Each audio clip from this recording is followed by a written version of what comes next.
So, welcome back to Third Age Reforged and to another battle replay, and this may seem a little bit familiar because these are of course the walls of Helm's Deep. These are archers of the Rohirrim, and we are going to be seeing effectively a rerun of a battle that we saw not all that long ago, in the sense that Rohan and Lothlorien are going to be defending Helm's Deep against a force of evil orcs and evil men. And it's not going to be quite the same composition of attackers as we saw maybe at this point. At the time this battle comes out, probably be close to 2 months ago. Isengard, Mordor and Dunland are going to be on the attack, but this is a little bit different, and the reason why I'm going to be doing this battle is because this isn't a regular Helm's Deep. This is a version of Helm's Deep that WK has edited, and he has edited it essentially to include the interior of Helm's Deep. So we have this little area in here, and there is also a little outer area as well, which I assume is meant to represent the caves that run behind Helm's Deep. And essentially it just makes the battle a little bit more interesting, because the problem that Helm's Deep often had, you've also got a side route up here as well into the actual fortress itself. The problem that Helm's Deep very often had is, after the initial fight down here for the lower section, it became an incredible grind fest, for which obviously one side or the other would end up winning in the end, usually the attackers as well, because while it is a very compact settlement, the inner ring, or the outer ring I should say, of the fortress actually very often ended up working in the favour of the attackers. But just having more of the map to exploit now for both sides should add a lot more spice to proceedings. And WK is obviously a very well-renowned map maker at this point in time. I think the battle just before this one, or if not just after, is also going to be his take on the city of Dale. And obviously he also recently created the capital of the Haradrim as well, so it's on a bit of a roll lately. Admittedly, with this one you have much more of a base to work with. The Haradrim capital he had to build essentially from scratch, I believe, whereas this one, of course, you have the regular Fortress of Helm's Deep that you can then build from. But yeah, this is a little bit more like it, I think. We're going to be seeing a little bit more of a dynamic battle than we have seen on Helm's Deep in the past, purely because of these additions. I'm interested to see how it will change things up, but we shall of course go through the attacking armies first and foremost, starting off with Mr. Sneakman, who does so enjoy playing as Dunland. He's got some Dunlanding veterans here on the front. Obviously they've got that slight anti-cavalry bonus, which, considering it is Rohan, and I think there are a couple of units of cavalry which may well be sallying out at some point, just having that extra anti-cavalry bonus is always going to be useful. But at the end of the day, they're still a relatively low tier axeman unit, but still decent enough damage for a unit of their tier. They will struggle a little bit in terms of their survivability, especially in a situation where they're going to be going up against elves, however. Also got some half-orc Baneguard in there, the armour piercing. Again, Rohan and Lothlorien as a combination actually aren't all that dependent on their armour. Rohan, a little bit more damage focused. Lothlorien, of course, have got that melee defense. Both do have heavily armoured units against which the Baneguard will be effective, but it's not universally effective as it would be against several other of the Western Kingdoms of Men, or even against the Western Elves, of course, from Imladris. More Baneguard and veterans. There are a few half-orc Spearguard in there as well, which will be very useful for keeping these assaults going. They've got the armour upgrades as well, just to give them that little bit of extra rigidity on the front line. Plenty of these veterans here, though. So half-orc Spearguard, veterans and Baneguard going to be making up the main body of this army. And then further up the hill we of course have the mighty Spears of Orthanc, the truly outstanding unit on foot that Dunland can bring. They'll be useful in melee as well as at range. They're going to be all round a very dangerous unit that the defenders are going to have to be on the lookout for, but perhaps they can use some of those new positions to their advantage to try and blunt the fangs of units of crossbows like this, because doubtless they'll have to do the same with Isengard as well. And a catapult, of course, for trying to peel away those outer walls of Helm's Deep. Now then, here in the middle we have the force of Mordor commanded by Buzzard. So Mordor deciding to send a little bit of extra support this time. Maybe this will be enough to make the battle go in the favour of the attackers in this version of events. Orc Maulers, cheap enough. I mean, the armour piercing, they are going to be more effective at dealing damage than the other really low tier orcs, but obviously they're also very, very fragile to ranged attacks, both from the elves and from the Rohirrim. But yeah, the armour piercing, same thing applies to them as applies to the Baneguard, only the Baneguard is slightly better as a unit all round. Orc fodder on the front, not too surprising, they're so cheap you may as well bring them. There are so many that they'll at least absorb a bit of damage that was intended for other units. And they are spears at the very least, so they will block any immediate cavalry charges that may be spewing forth from the walls. Troll drummers, purely cosmetic at this point in time, but still it's neat to see them on the field. Around on halberds, I mean, considering you're going up against a force which only has a combined force, which only has access to one phalanx unit, and that is a very high tier unit which is going to be in short supply, halberdiers are actually the sort of thing which could be very, very useful for gaining a little bit of traction in that melee fight. Otherwise, you're going to have to go toe-to-toe pretty much solely with the elves, with the added armor-piercing damage of the Rohirrim. Up close as well, you've got those projectiles, those throwing projectiles, so it could be a bit messy. But if you can seize the advantage by using units like the Halberdiers, it may give you the traction you need. The Nazgul are in and amongst things. There's also some around on infantry in here just to help really pad out the numbers of this Mordor army. Combination of Uruk captains and temple executioners, Olag High, Melkor's Chosen, all of the elite units are on display once again. So this does mean that the Mordor numbers, as much as it looks like a very large army, they will be suffering a little bit for having all of these elite units in there. Temple Guard are also here. Armor-piercing missiles will be very nice if they can get into the right position on the field.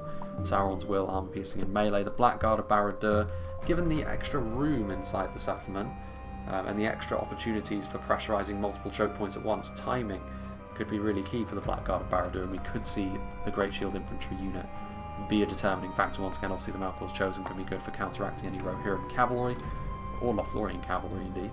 Troll Catapult as well, so they'll be quick to move across the field and they will be able to knock some holes in the walls. You can see that actually there's some features, terrain features outside of Helm's Deep itself. I suppose if scenarios are to take place on this map in the future, maybe an initial defence can take place out here, although I believe this is just to represent that one rock that the Uruk-hai commander stood on as the Isengard army marched towards Helm's Deep. Speaking of which, fire of war tanks of course on the field. It wouldn't be a truly thematic affair if they didn't have the black powder cart at their disposal, Isengard.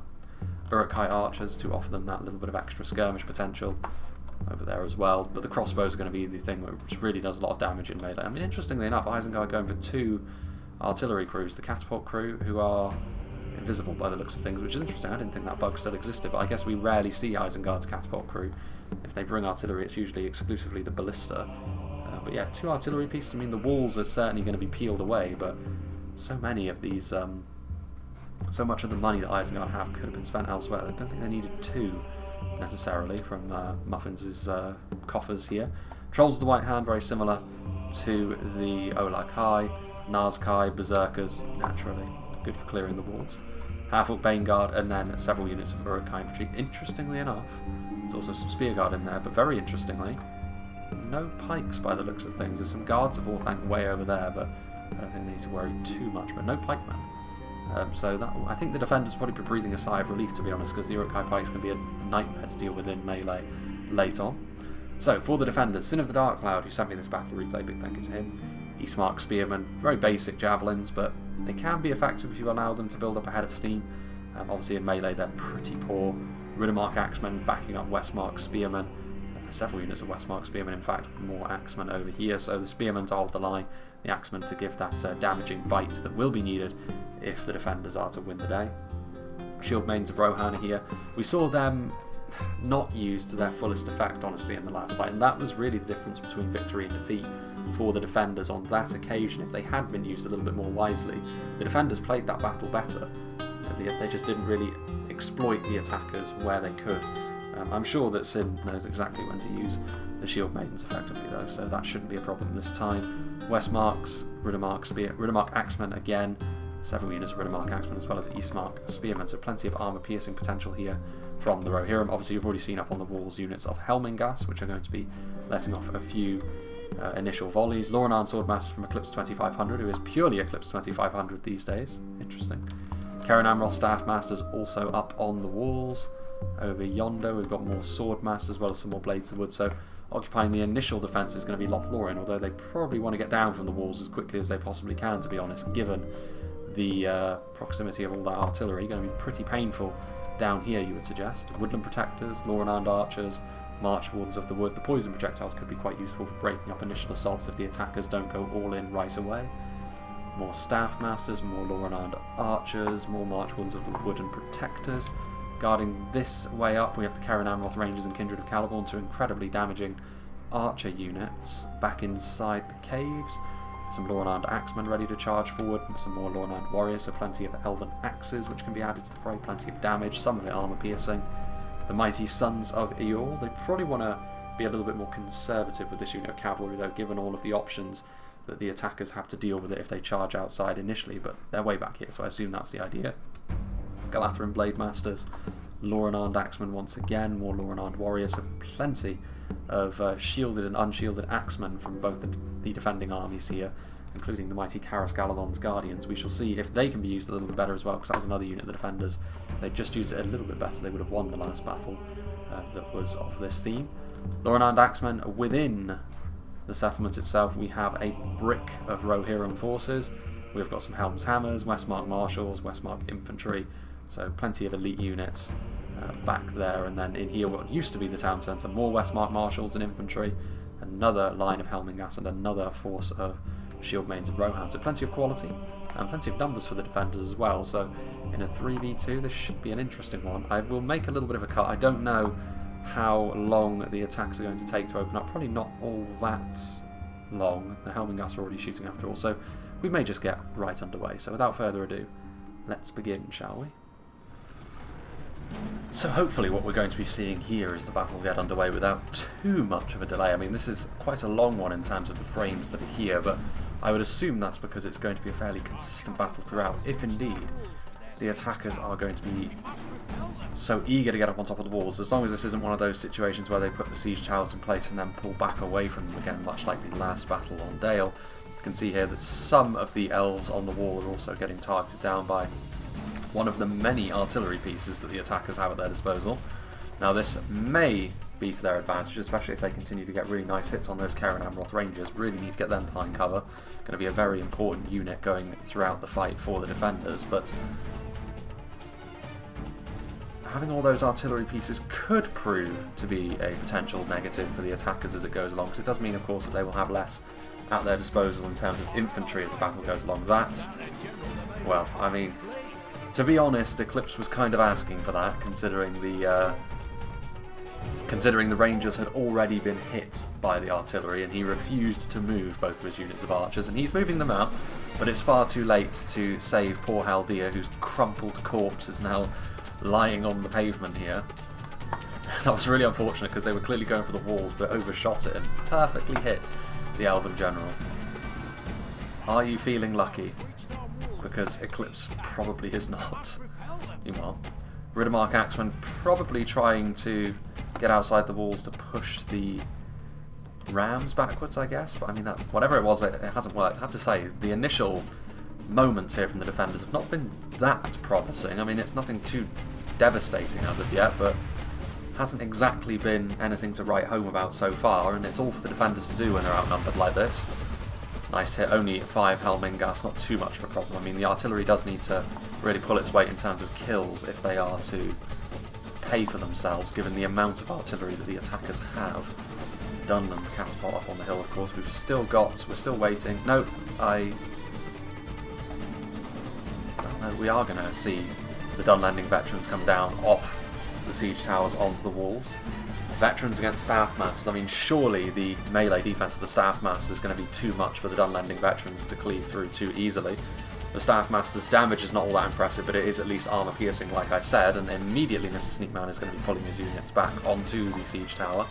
So maybe we are going to see that whole bizarre dance where the attackers will put their siege towers in place and then wait for an aeon before they move in. Meanwhile, artillery, that is a long shot for the artillery to try and make as they try to bombard into the caves back here. More high quality elven units await though, so they've gotten pretty lucky with their artillery so far, the attackers. If that trend continues, it will be bad for the defenders, surely. Meanwhile, is this going to be the ram being pushed into place? No, just the Uruk-hai infantry. I mean, they are getting slowly whittled down by arrow towers once again, not quite as ubiquitous here in Helm's Deep as they were on the City of Dale, and it wasn't enough to save Dale either. This is a little bit interesting though. They're going to be sending the black powder car over to bring down the gate, which may also cause some of these units up on the walls to die as well. We'll have to wait and see, but well, more of an artillery again. Very fortunate, perhaps, banked shot by all of this artillery, but like I said, it looks kind of bad for the defenders so far. But you have to remember, with that much artillery, the attackers really do need to make the most of it. While pushing outside the walls here, Uruk-hai infantry, Riddermark Axemen. I don't think the Riddermark Axemen actually are durable enough to be able to 1v1 the Uruk-hai infantry. As much as their armor piercing is pretty ideal for cracking through that Isengard plate armor, they don't have the defensive values in response to be able to withstand the Uruk-hai infantry's attack either. It might be maybe marginally the efficient move to make for Rohan, but I mean, they're going to try and defang the fire of Orthanc, I would presume, but they're going to need more than a single unit of Riddermark Axemen to do that, surely. This might be just a unit of Rohirric warriors being thrown under the bus here to simply delay the Black Powder Cart's arrival, and I believe as well, I mean, they are berserkers in melee, so it's not as if you can just send any old rubbish at them like a standard artillery crew and expect that to be enough. Meanwhile, another banked shot perhaps, and again more of the Helming gas slowly being whittled down. Over time, this is going to leave a fairly noticeable dent in the defenders, and that's not the sort of thing they can afford continuously throughout this fight, you would have to say. Well, ballista bolts now also trying to make their mark. Lorenan Swordmass is getting down off the walls. Still the Elven defenders waiting behind for the attack to begin in earnest down here in the lower section of the fortress. But it is interesting, perhaps the most aggressive move so far has been from the defenders with this unit of Riddermark Axemen. There's only 70 of them remaining. I mean, it's a big ask for them to kill off the entirety of the fire of Orthanc, and they're doing a pretty good job of it. There's only 10 of them remaining. This could prove to be a stroke of genius, but it could also prove to be ultimately a futile effort. Don't know whether they're going to be able to get into all of them. F.A. Muffin's bringing up his trolls as well. I mean, the Riddermark Axemen probably are not going to last too much longer in melee given the pressure they're under. I mean, they are actually the kind of unit, like I said, against the Uruk infantry, even against the trolls with that armor piercing and high base damage that they have. Pretty good, but when they're isolated like this, especially standard heavy axemen, they just don't have the defensive stats, nor the morale in this case, to be able to withstand this for too long. Where are the other Fire of Orthanc crew members? Have they been pulled back, perhaps? That would be the clever move to make. I'm not seeing any berserkers. I don't think they were all dead. We saw 10 of them were still alive, and I don't think they would have all died in such a short space of time. Morannon infantry moving into the cliff face over there, which is a little bit bizarre. There's also... Oh, there's the Fire of Orthanc crew. There are still some of them left, only 8 of them. I think they're going to try and finish the rest off with archers, with Morannon infantry and half-orc spearguard on the way. The gates slamming shut behind the Rohirrim here. I mean, they've actually lasted longer in melee here than I would have expected them to. So fair enough from that perspective. Meanwhile, still having to dodge and weave against all of this artillery, which is still making its presence felt. Dunland still waiting for the green light, I suppose. And sections of the wall also starting to crumble. It's going to make this defence really difficult. It is wise from the attackers to do this. They'll have ways up onto the wall via these siege towers, and then they'll have at least 2 gaps if this continues. And then they can try and swamp over the elven defences as they are. Rohan, are they going to send out another unit? I mean, the gate's open already. There's another unit of axemen, I believe, coming through here, so they could actually push through the gate without the need of the black powder cart here. Some of the trolls are a little bit bloodied from their encounter with the Riddermark Axemen just now, and now they're going to be going for a bit more of a numbers-focused approach, with those Uruk-hai already being a little bit wounded, but half-orcs and Mordor Uruks going to be moving forward to take their place. Just in behind, they've got Westmark Spearmen, a second unit of Riddermark Axemen, which I thought they were rousing for a second then, but it's only the unit of 7 that was out there initially. They do have, of course, the much more solid Westmark, I should say, spears. Should be a good combination of units, that. The heavy Rohirric spears and then the medium axemen to make up for the deficiency in damage. I mean, they're moving in. I mean, the gate's already been bypassed now. This could be a little bit of a risky move, though, because the attackers, if they don't have a continuous flow of units here, the gates will slam shut behind them, and then these units most likely will be isolated and destroyed by all of the Rohan infantry that is here. And a good opportunity as well to use the basic javelins here, these Mark Spearmen, with a really good angle of attack. And I mean, that's not the same kind of important ammunition as perhaps the Shield Maidens are, so this will be a really good thing to help the Rohan infantry be really dominant in this fight. Maybe overextending themselves a little bit here, the attackers, and like I said, they maybe don't have as much infantry as they otherwise would have given the artillery, so they can't afford to be too gung-ho here, and the half-orc spearguard already rousing. That's a lot of half-orcs there that are running for the hills. They should return, because there's so many of them, but even still. Starting to Another wall crumbling. The squishing sound as well of units in behind getting hit by the follow-up from the artillery. Lothlorien archers, they're trying to kill off the fire of Orthanc here still. I mean, a lot of these arrows, though, are missing. And that is still a concern. I mean, they put a lot at this point into killing off this unit of fire of Orthanc, both in terms of ammunition and a unit of Rohan infantry, perhaps a unit of Elven infantry as well. I mean, this could all go very, very sideways. At this point, they need to kill the fire of Orthanc off, otherwise it would be... I mean, they've already committed too much. They need this unit to be killed, and they will be able to with a unit of Lothlorien Swordmasters, but if the attacking forces notice this, then they should be able to move in and isolate and destroy yet another unit of high damage infantry that are here, but they don't seem too intent on doing that. Mordor perhaps a little bit more focused on what's happening inside the settlement. Uruk-hai archers firing into the Lothlorien Swordmass. I mean, this will be the end of the Fire of Orthanc, so they have successfully killed off the Black Powder Cart at this point. But at what cost? You'll have to ask. The Uruk-hai archers getting a pretty decent amount of value there. Ooh, and they were thinking about charging him, but they just about missed their window there, so that's something, I suppose, for the defenders to feel grateful about. Meanwhile, Westmark Spearmen still here. Trolls starting to fall away. Trolls the White Hand coming back for a second bite of the cherry. Mostly spearmen in here, so they will be pretty good at withstanding that kind of damage. A few axemen interlaced throughout as well. Are we going to see those Eastmark spearmen now out of ammunition get involved in the fray as well? Not great in terms of quality, but just having more units down here will be of great help. I mean, this is a fairly significant assault, this from Muffins. He's sending forward his Nazkai as well. So he is eager on making his gains here at the gatehouse stick, but it's not exactly a particularly fantastic looking engagement for Isengard. They're going perfectly into the kill zone that Rohan have set up for them. And the Westmarks are not the sort of unit that you can get rid of too easily. Yeah, and this is what I was fearing. I mean, this is perfect for the shield mains of Rohan when you consider that the Nazkai are in here. One volley is enough to send even the Uruk-hai infantry who are a little bit sturdier running for the hills. And now a good opportunity to finish off that final troll as well.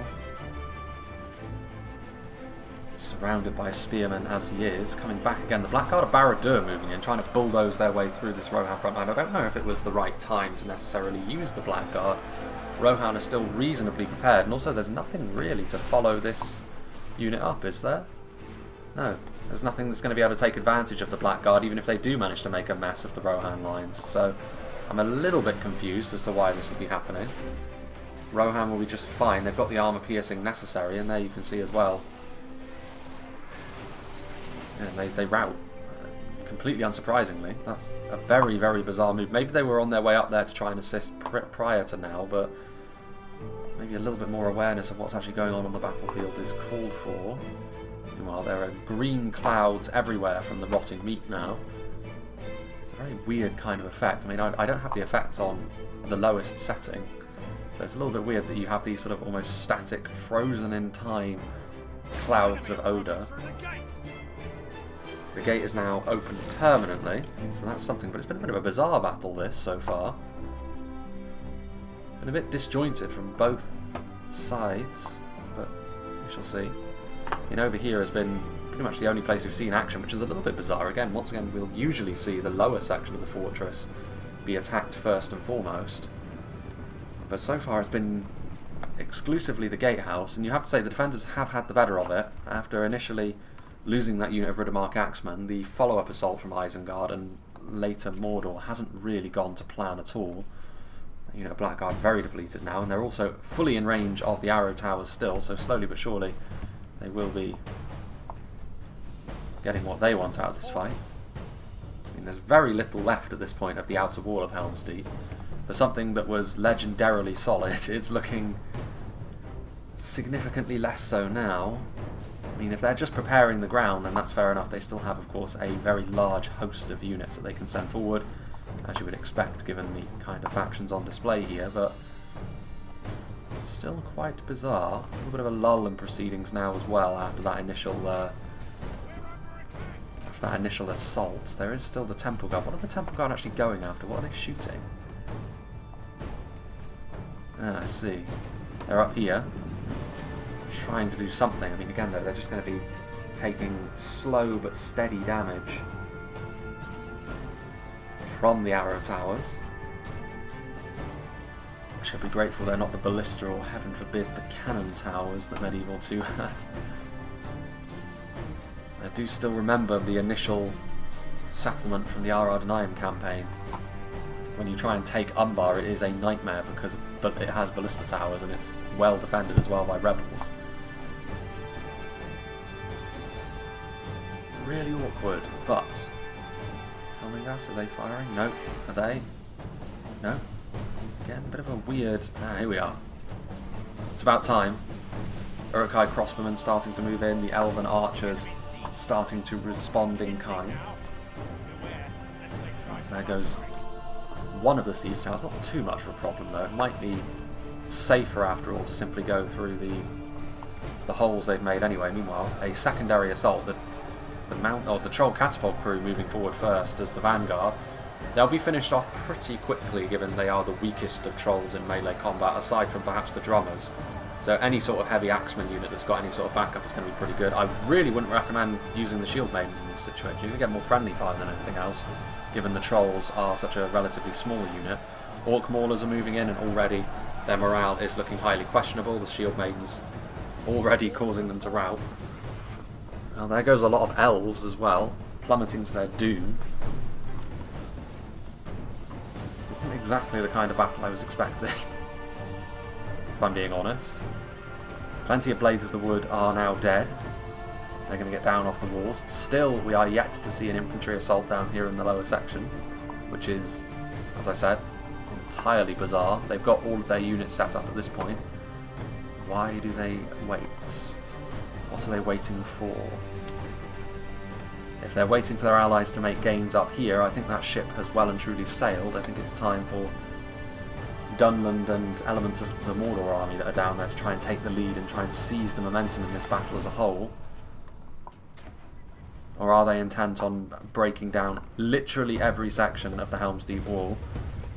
I mean, it's worked well enough, I suppose. They've managed to kill off a decent number of units purely by doing that, but are you really going to be able to utilise all of these gaps in the wall at this point? Do you not have enough gaps? Oof. More staff masters falling by the wayside. Breaking your own siege tower as well. Vandalism on such a large scale. How reckless.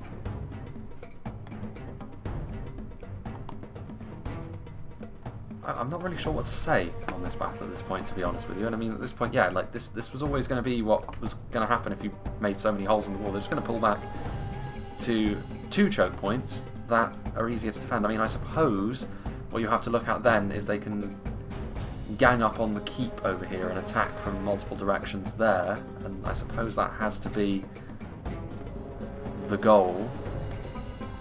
Plenty of artillery. And maybe this battle was always going to be fairly slow paced based on the number of frames that were here and based on the artillery focus of the attackers. But it's still very unlike any Helm's Deep battle we've seen before at the very least, which you would hope given the additions to the map, and we will be starting to see them now. Uruk-hai moving forward as the vanguard, and now we're going to start to see the attacking armies start to flood into the lower sections of the fortress as well, albeit this isn't obviously going to be a reenactment of the battle from the movies, because the outer wall hasn't really seen any form of melee combat other than the little love tap the Dunlanding veterans gave the staff masters. That was pretty much the only fight we saw down here that wasn't just trading blows with archers or looping artillery shots. Well, Westmark Spearmen are going to be blocking the way. This is where I would worry for the defenders, honestly, because they pull back. Now there's a lot of different angles for them to cover. And this is where usually the superior numbers of an attacking army start to pay dividends. Helmgas continuing to fire. They don't have the best angle. Now we're getting some kills, but perhaps not all that many. Moran on infantry ready to move in. There's not a huge amount of units over here, to be honest. You can start to transition some of your units over to this section to try and hold the lines. Starting to move up here. The other entrance into the side of the keep now also going to attempt to be exploited by the attackers, and Dunland will be seeing genuine combat. There's a lot of... there's a fair amount of dead defenders in here.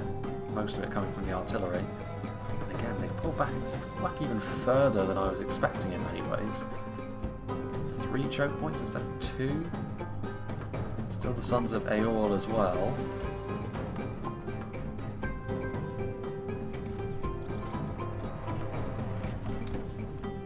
Rohan infantry slowly taking damage, constantly in a state of being shaken because they've been parked in front of the arrow towers.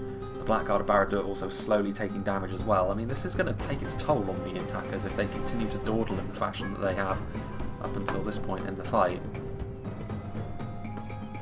Are we seeing... well, you see Uruk-hai crossmen trying to poke their way forwards. I mean, it's definitely a slow and measured approach from the attackers, trying to use their artillery and their skirmishers to as good effect as they can. Uruk-hai crossmen cranking the crossbows, and now what will they shoot at, you wonder? Kindred of Celeborn? A good choice. Having to loop their shots slightly, the Westmark Marshals are going to get into melee and will dominate in a melee fight against Uruk-hai crossbowmen. A very, very useful unit at this juncture in the battle.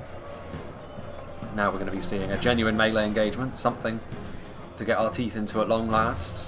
Half-Orc Spearguard, I mean, they're not going to do very well against these Rohan heavy axes.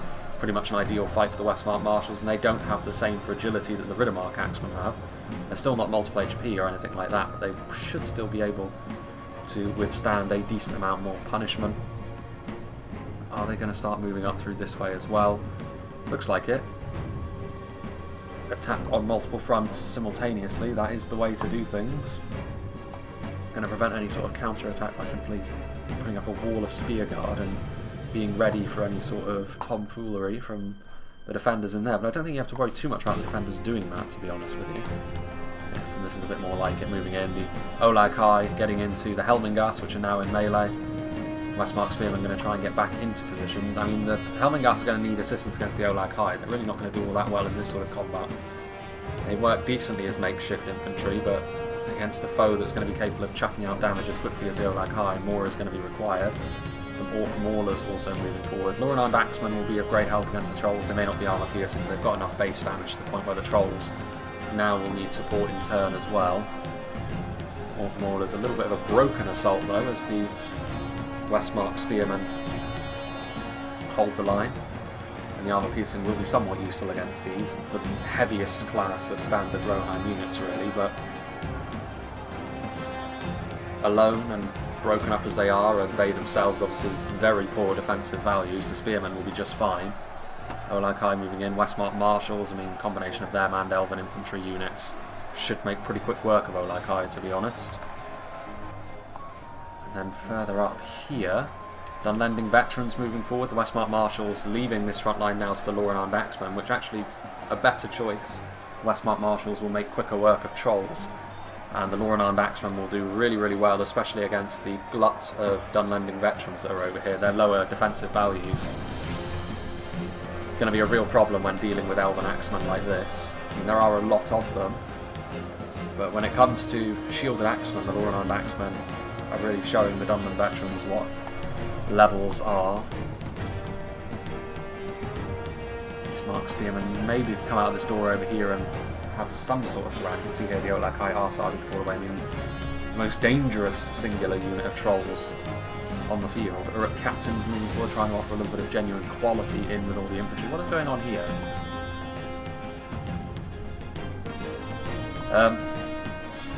Okay, I think what we can surmise, perhaps, is that there are some interesting pathfinding issues with this map, but I don't know, maybe there's just glass and we can't see it. Very polished glass. Remarkable. You love to see it. Meanwhile, back in something more closely resembling reality, the Olag-hai very bloodied and will not be lasting too much longer. That may have something to do with some of the questionable decisions in this battle, honestly. If the pathfinding is a little bit bizarre, maybe that is true. Well, Half-Orc Spearguard doing pretty decently. I mean, their armour will actually help against the Lorien Axemen, keep them alive for a little bit longer. They will, of course, still be dominated in melee, but At the very least, their armour will be more useful here than it would have been against the Westmark Marshals, so they are going to last a bit longer, certainly more so than the Dunlanders that are fighting alongside them today. And the torches that the Dunlanders are holding. Oof, that's going to be bad news for the Dunlanders as well. Kindred of Celeborn getting into a good position to shoot. Shield Maidens also, they're not going to be pressurising the gate anymore either, because they simply don't have the units to be able to do that. Are we going to see... No, we're still not seeing any action going back into the Glittering Caves. And that's why this battle is so confusing. It's almost like the attackers are choosing to attack from one angle, and then when that attack fails, they completely pull back and attack exclusively from a different angle, rather than attacking all points at once, which is, as we have learned several times, the best way to attack a fortress such as this. Helmingard's firing in. The announcer still doesn't fancy the defenders' chances. Meanwhile, the laser-esque projectiles of the Kindred of Celeborn doing their thing. Blackguard of Barad-dûr there. Moran on halberds trying to help shore up the front line. As I said at the start of the battle, phalanx units like this can be really useful against this combination of factions. There's only one real answer they have to it in a phalanx unit of their own, and the Karas Galadon's Guardians are always going to be fairly limited in number on the field, even in spite of their great qualities. Shield Maidens of Rohan going to be firing into that great blob of units as they move forward, and with the Kindred also firing in there, that is going to be an awful lot of damage that the Dunlanders are taking. There's a lot of them, mind you. Eastmark Spearmen are in behind. I mean, they are pointing the wrong way, but they do represent another barrier of units that these Dunlanders are going to have to get through while they're taking a ton of damage. And you can see here that morale-wise, things aren't going too well for them. And that is almost certainly going to continue. Blackguard of Barad-dûr pushing in a second unit of them, and they have actually done a better job this time of attacking when there was other units around them, so they can take advantage of it potentially. They're not going to last too long, however. Riddermark Axemen moving in, giving them a healthy dose of armour piercing.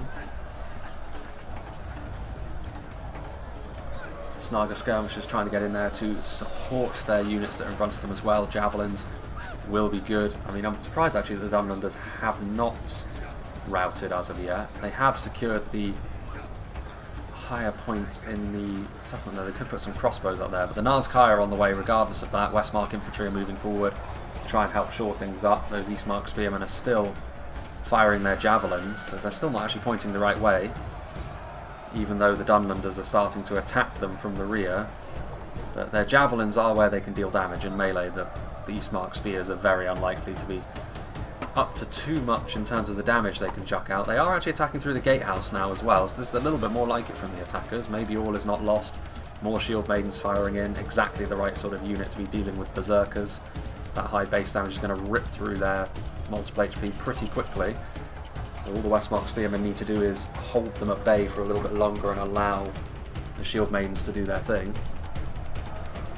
Even if they can just shred the hit points, at that point even the Spearmen are going to be able to do a pretty decent amount of damage. Their defensive values are so poor that when their hit points are gone, they're going to die quickly against most any kind of unit you can think of, except for the very lowest of the low in terms of melee combat.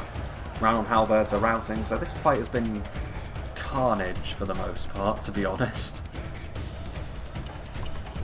It has been a very, very weird one.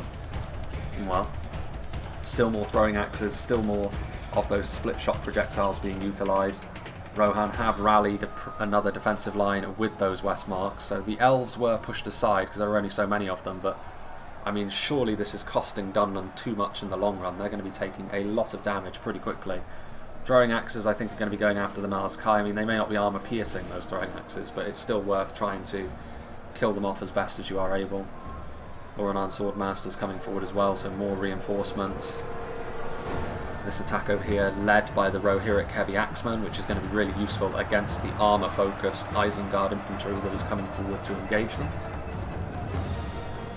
Banners of the White Hand being held aloft, but for how much longer? They are directly in combat.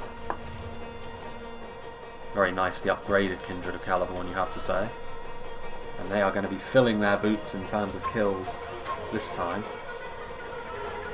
The frames are suffering a little bit as we look over there because of the Dunland aggression. Well, the Troll Catapult crew is back. Backed up as well by Half-Orc Spear Guard, so this is a pretty decent little assault now, honestly, from the attackers. Maybe 2 units of Westmark Spearmen is not going to be enough any longer to carry the day. And I think maybe the Shield Mains are out of ammunition, so they're going to have to make do with just some archers instead, which should still honestly be enough to cause problems for the Berserkers with direct hits, but in melee is where the Berserkers want to be, and in melee is where the Berserkers are going to be against the Helmengars very, very soon.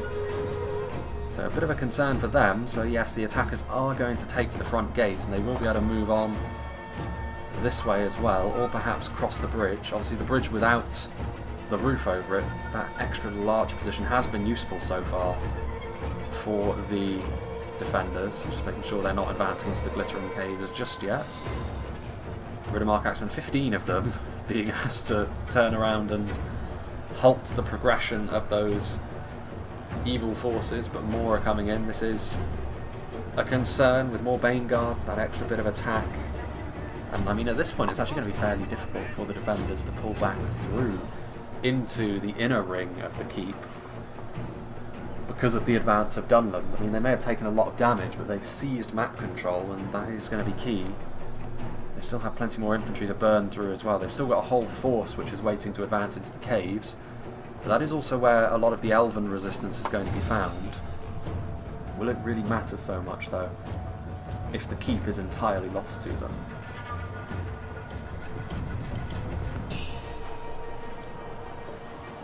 Well, the elves are routing. The oddities of this fight continue, as I guess momentum is solidly with the attackers now. I feel like both teams are just sort of stumbling through this fight so far. Interestingly enough as well, there's still some Westmark Spearmen over here who are still halting another wave of Mordor Orcs. Randall Infantry and Orc Fodder just in behind them, Snaga Skirmishers, so a lot of very basic units, but there really aren't that many Westmark Spearmen left over here, just a single unit with 69 men in it, 68. Trying to hold on. I mean, this is where they are at their... holding a line is where they're at their strongest, but we'll see. Elsewhere, what have we here?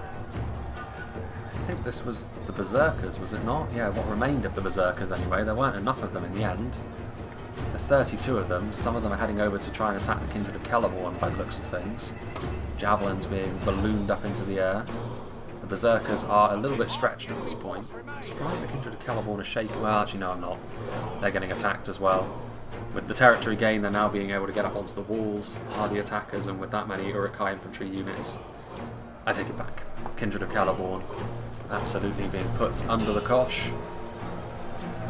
Shield Mains of Rohan trying to block all of the half-orcs and what remains of these trolls from advancing into the courtyard of the inner keep.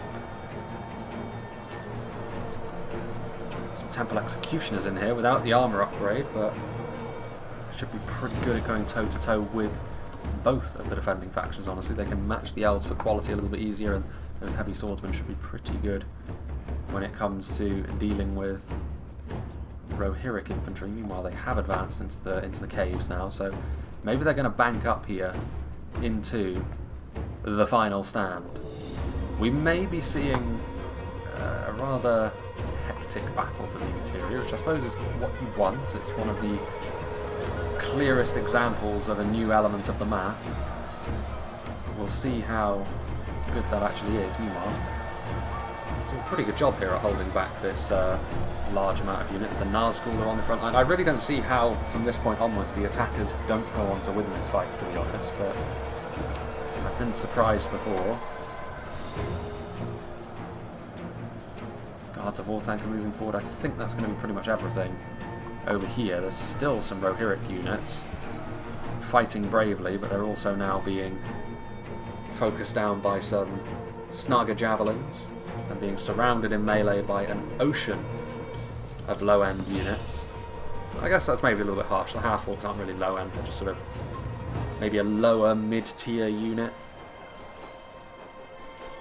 Honestly, they're really quite powerful divide and conquer in the early game if you're playing as or against Isengard, a real nightmare of a unit to have to try and deal with.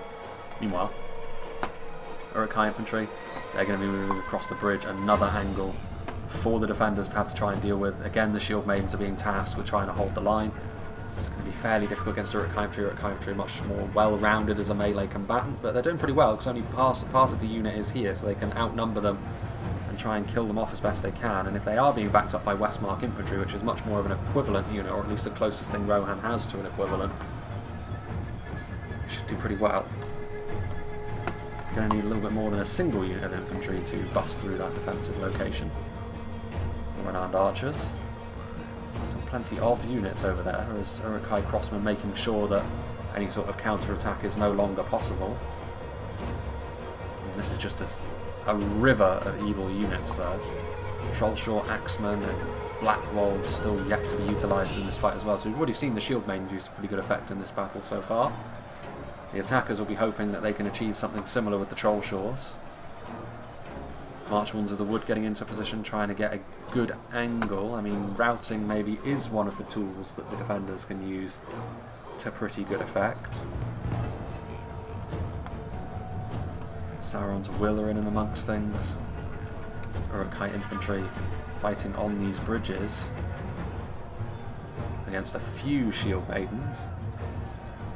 Why did they simply not hover across, now that we know that that is possible? Maybe the orcs do not have this ability.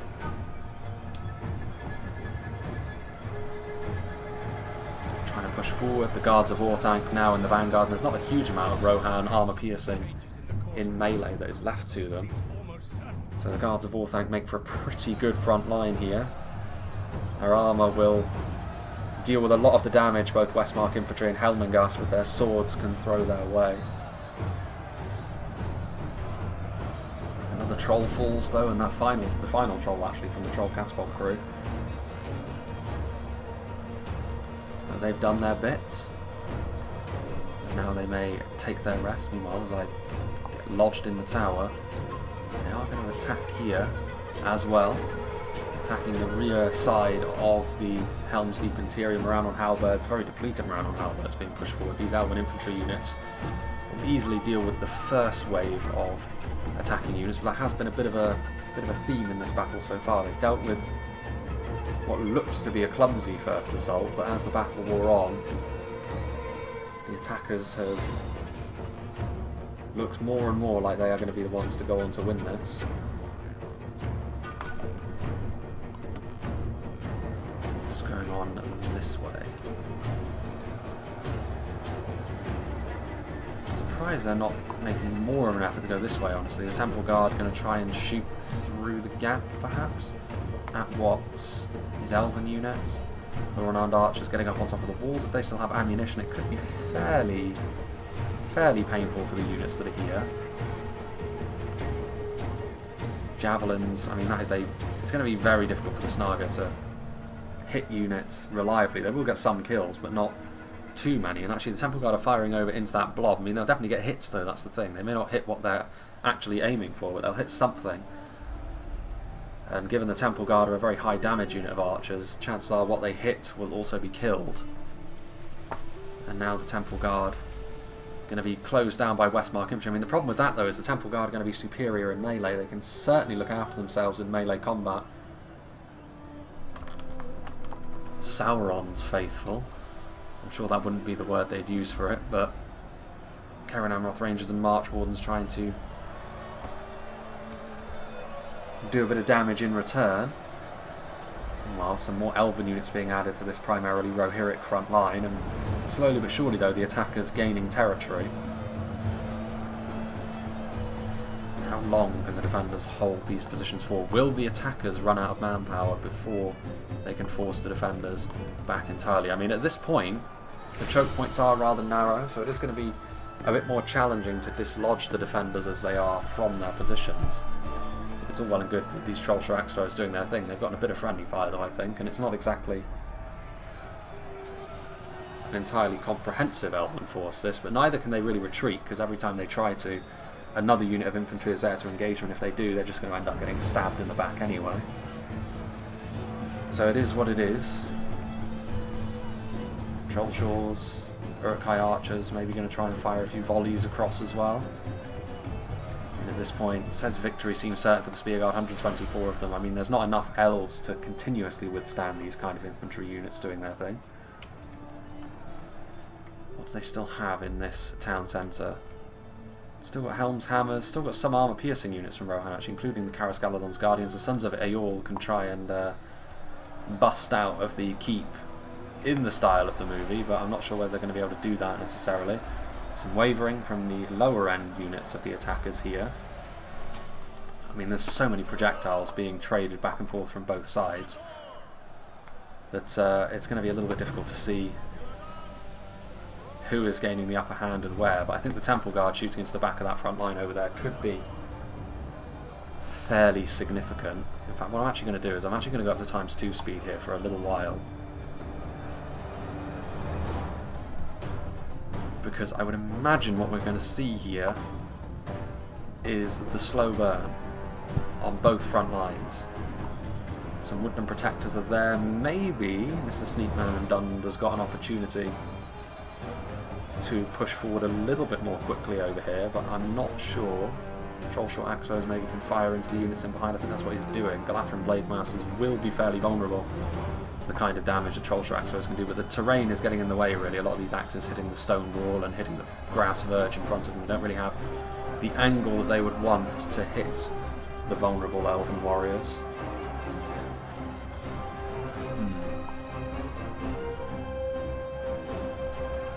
Now they're pushing across over here as well. Medicel Guard in position. They've now been moved forward. I mean, now is the time to move forward a unit like this, honestly, because the opportunity to use their ammunition in the interior is non-existent. So you may as well use them now. Do as much damage as you can with their javelins, and then, of course, they can also be a very accomplished melee combatant as well. Problem is, they don't have a monopoly on the field today of being an archer or ranged unit of some description that's good in melee, because the Temple Guard are also that. They've done some damage at range, now they're closing in melee. Just a single unit of Staff Masters to stand in the way of Nazgul and Temple Guard. 10 Shield Mains of Rohan is not going to be enough to shore things up either. They're going to need a little bit more. But it's all of these scraps of units really that they're trying to just throw in the way. So much damage being done by all of these ranged units, crisscrossing all over the place. I mean, Karen Amroth Rangers could actually do tons of damage there to this front line. You can see the Orc Mauler numbers there tumbling pretty quickly. Archers still being used.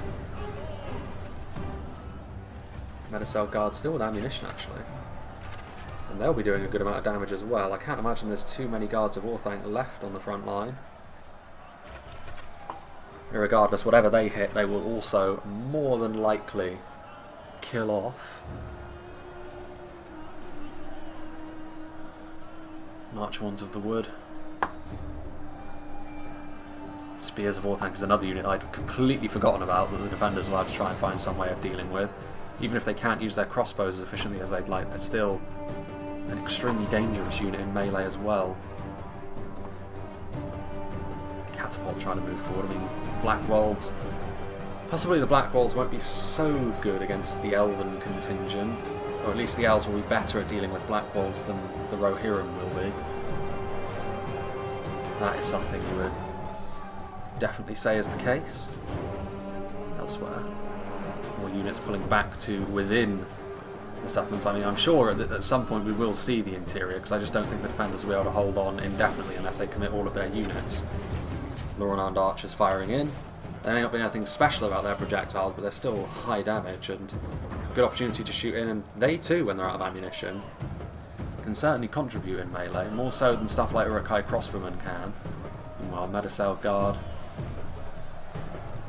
getting involved. Temple Guard actually struggling now. With the arrival of the Medicel Guard, there's still Staff Masters to deal with, individual elements from other units as well getting involved. I'm not sure what's going on over here. Are their units getting in the way of the reinforcements? If so, that's a good thing, because that's all of these Uruk-hai infantry and some Sauron's will being blocked essentially from advancing further. Snarga's skirmishers also pulling out their blades. I mean, everyone can contribute in melee, even if it's just by getting in the way of a strike that was meant for someone better than you. Archwounds of the Wood getting involved in melee.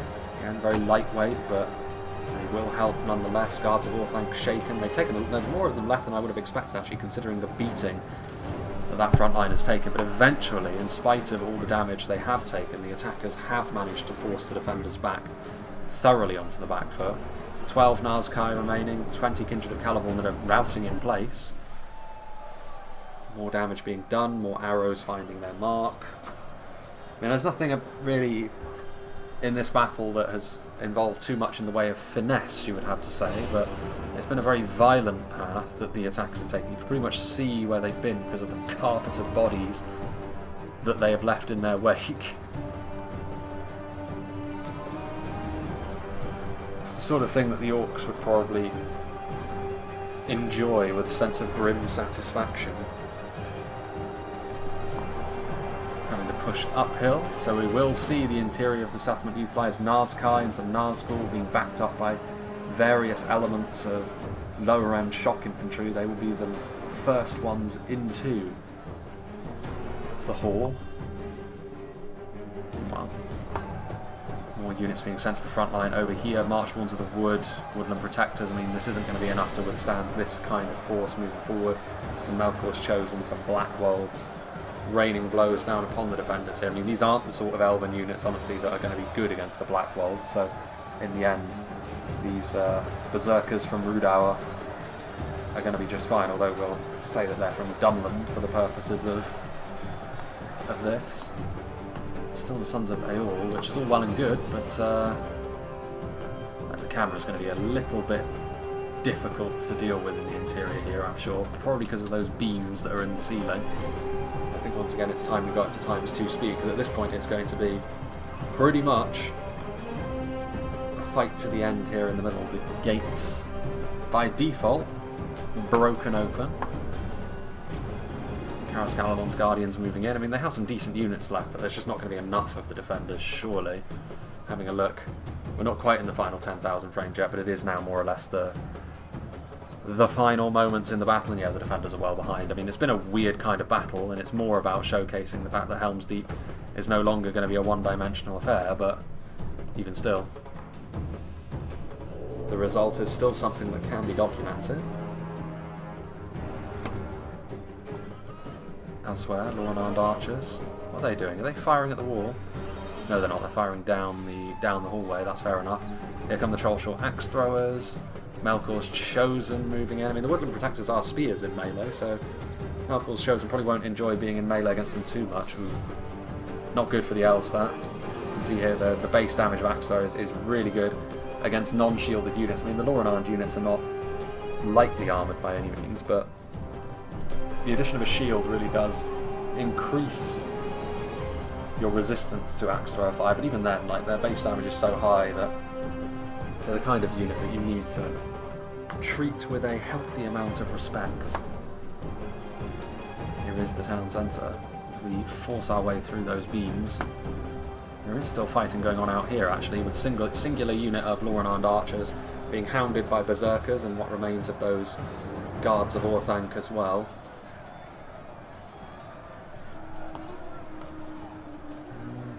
A lot of skirmishers that are out of ammunition too. Sauron's Will. Full unit of Sauron's Will, actually, and Temple Executioners who are not in perfect condition, but they have seen combat already.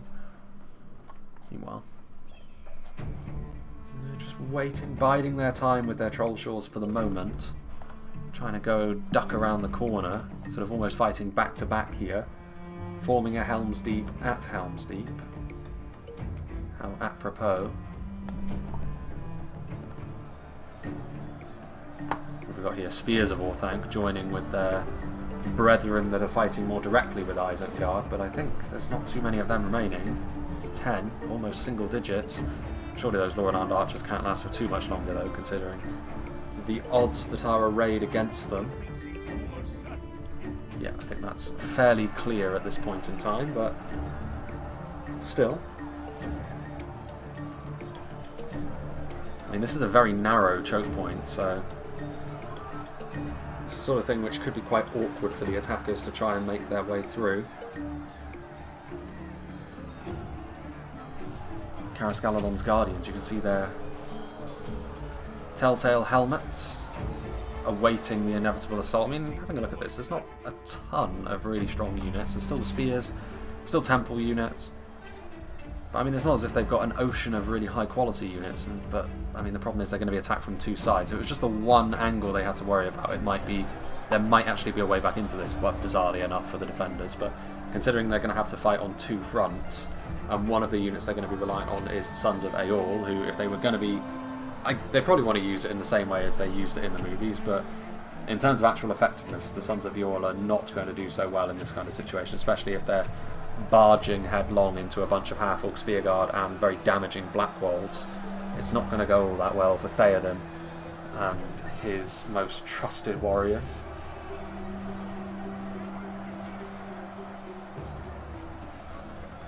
But it is what it is.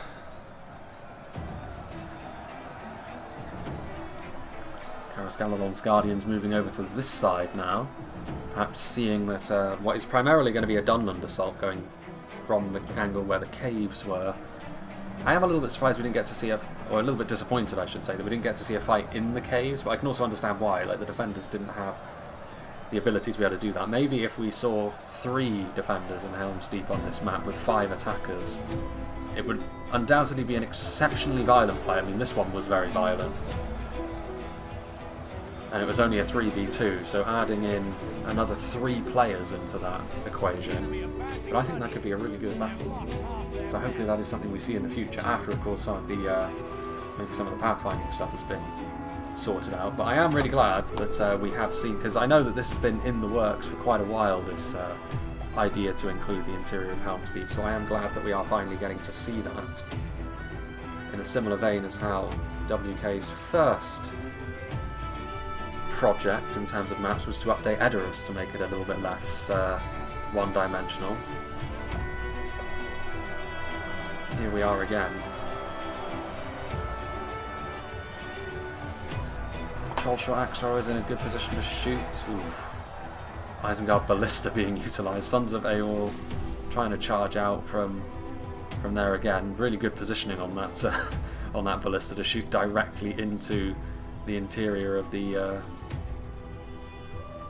keep, trying to do what damage they can with their Uruk-hai archers, but I mean, they're not going to be able to hit. They're going to charge back outside the Sons of Aeol. There's still the Helm's Hammers that they have to deal with as well, the attackers. Another unit of Westmark Marshals. Doing a pretty good job here of whittling their way through the Dunland assault here at the back end of the hall. The protectors scurrying forwards.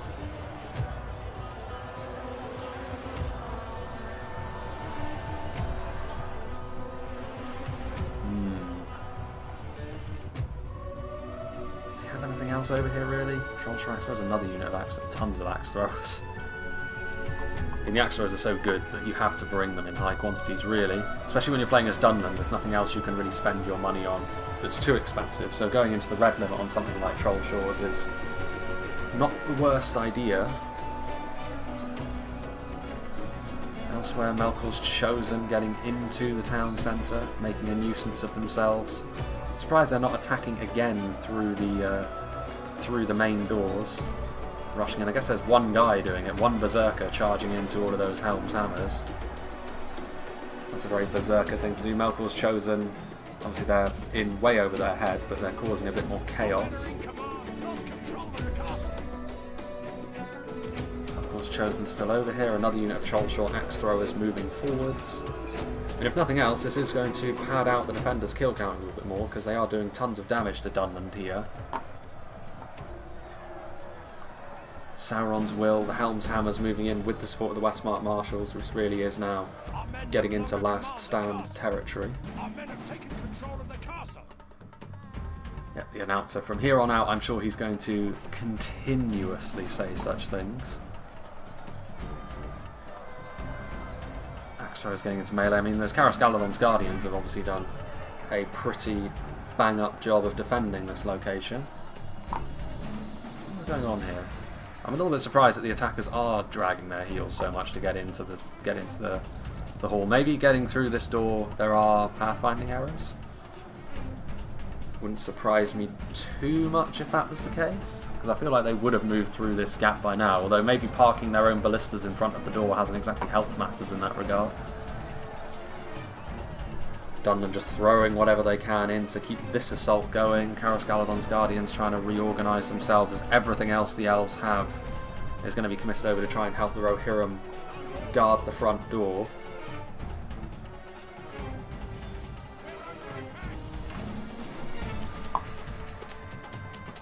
Spears of Orthanc, balance of forces is evenly matched. Are you sure about that? Is this your final answer? What's going on there?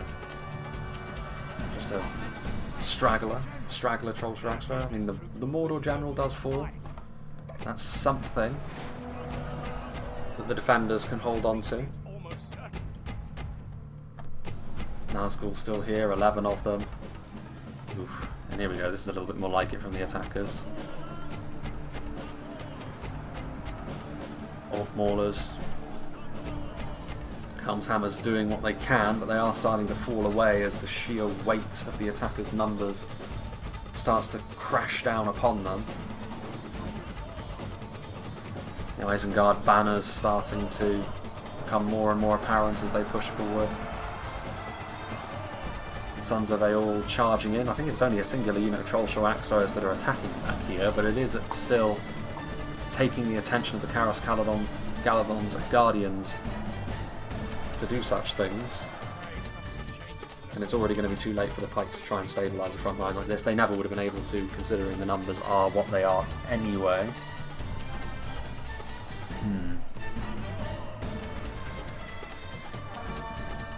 Oof, the camera in this interior is a little bit awkward, but kind of an unavoidable thing. Oh, here comes the catapult. Just pushing forward whatever they can. There's actually another unit of Baneguard from Isengard that are moving over here as well to keep this attack going. Going after the Woodland Protectors. The Karas Galadon's Guardians have repositioned themselves over here, but they're not going to be able to hold on to the entirety of that front line, I don't believe. As Isengard push forward ever more. Baneguard, and they don't have anything to defend over here anymore except for a very depleted unit of Woodland Protectors, which is another factor in this battle. The defenders, when their front lines have been falling apart, the only real answer they've had is to send extremely depleted units to be really nothing more than a speed bump for almost full strength attacking units.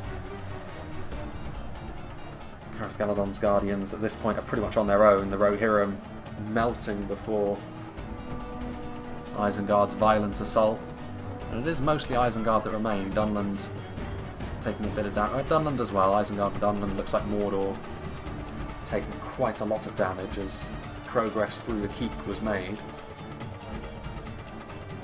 There's actually Lothlorien flags that are adorning the town centre now that I look. You can see the Lothlorien leaf. Which begs the question, are Lothlorien the Canada of Middle-earth?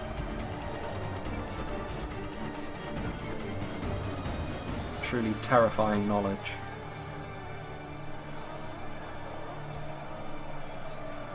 Spears of Orthanc on the front line, still doing very well now at this point. Karas Galadon's Guardians completely surrounded as the half-orc Baneguard encircle what remains of Lothlorien's finest pure melee warriors. I'd still say as an all-round unit you'd probably look towards the Watchers of the Golden Wood for that. Catapult being moved in. I mean, you can't run units over, but I'm sure that was the implication as the catapult crew also join in as the elves get continuously more and more bloodied. You can see here that they're not going down easily, and in fact pushing that artillery in has allowed them to stand back to back between the catapults, so as a result they will last a little bit longer, ironically enough. But on this occasion, and because they attack through the caves as well, I think you can only assume that Rohan and all their Lothlorien reinforcements and all the people of Edoras are completely destroyed in this version of events. How depressing. Having a look at the differences in terms of kills. I mean, to be fair, 15% is not too bad considering it was beyond 20 at one point earlier on in the battle, and it's ever since the attackers seized momentum in the keep, you always knew the defenders weren't really going to be able to get back into it. So the defenders, from that perspective, have done pretty well to stay competitive for this long. But yeah, considering it is a prototype map, you can't really read too much into how everyone played during the battle.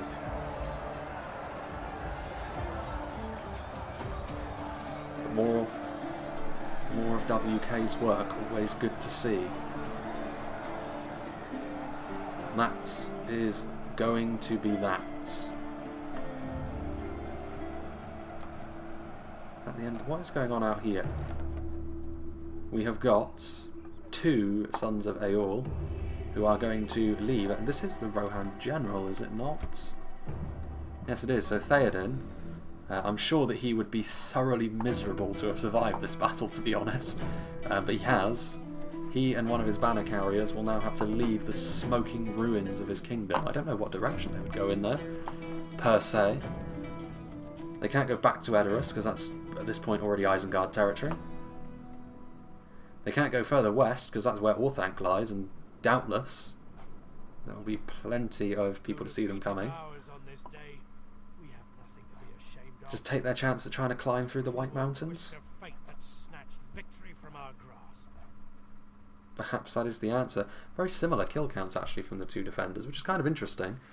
You would maybe expect Lothlorien to get more kills, because obviously they're more archer focused, and generally speaking that is what's going to prop up defending kills, but also their infantry.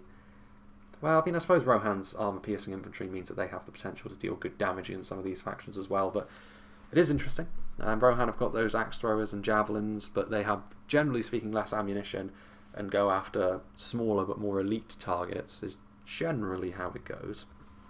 But still, interesting parity there. Fairly close amounts of kills for the attackers as well.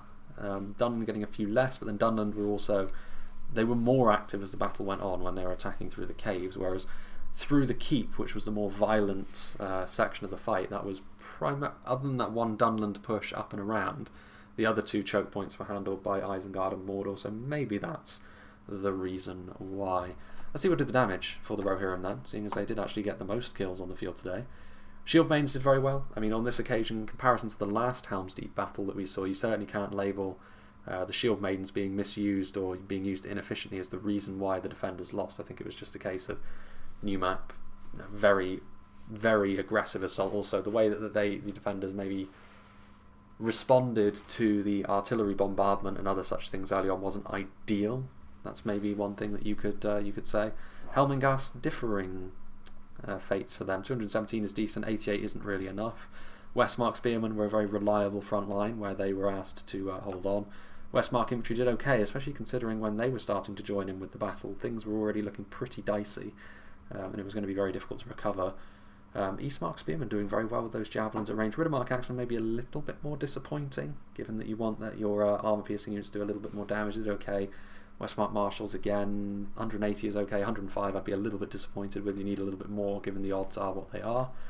Sons of Eorl, 108 is not bad considering they were only activated late on as well. The Medicel Guard, maybe you'd want a bit more. Like they were pretty much as good as they could be at range, but then they also need to chip in a little bit more in melee, I think, as well. Helm's Hammer's battle was already lost by the time they were committed.